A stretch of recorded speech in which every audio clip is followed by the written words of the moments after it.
Another way we can contribute to the oneness, rejecting false stories that are designed to separate us from Jehovah's organization.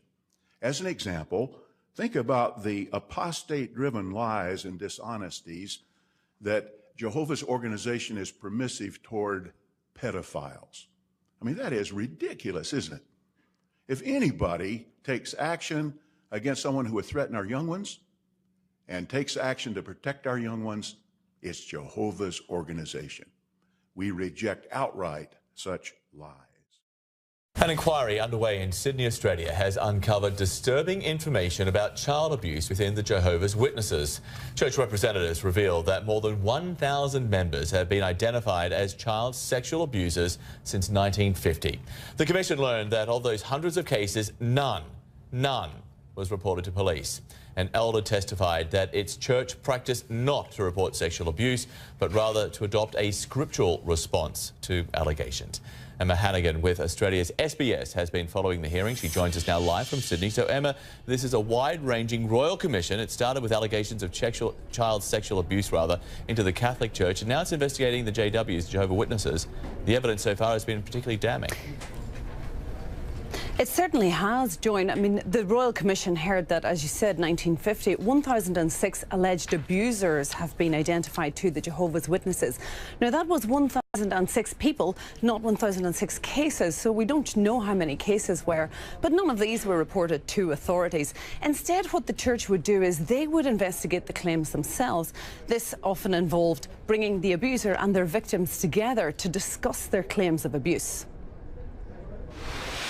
A victim, identified only as BCB, was groomed and sexually abused by Bill Neal, a respected elder, from the age of 15.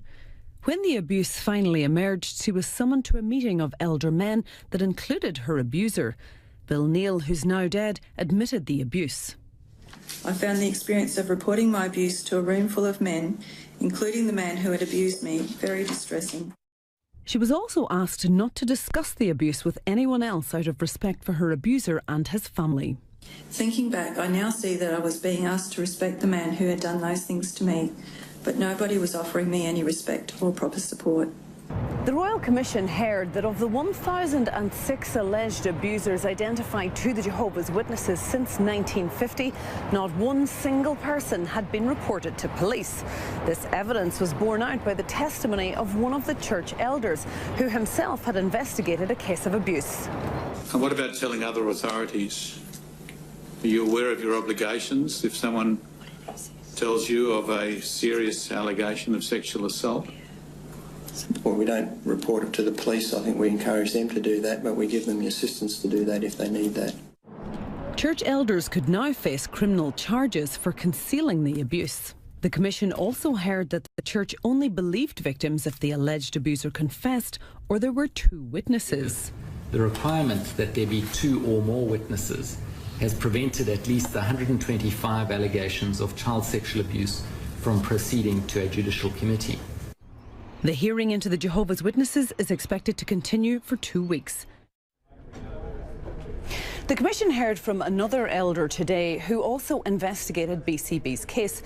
It was told that when he was informed the woman was considering bringing her story to the Royal Commission, he asked what that would accomplish other than dragging Jehovah's name through the mud.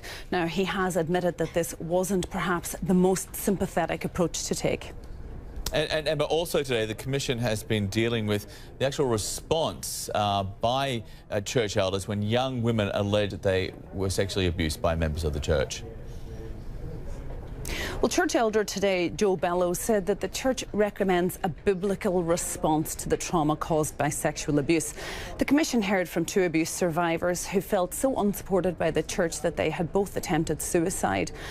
Now, they say that they've never been offered any compensation, they were never offered any counselling, and the church themselves has said that perhaps this is something that they need to consider. But they certainly aren't jumping to commit to anything at the moment.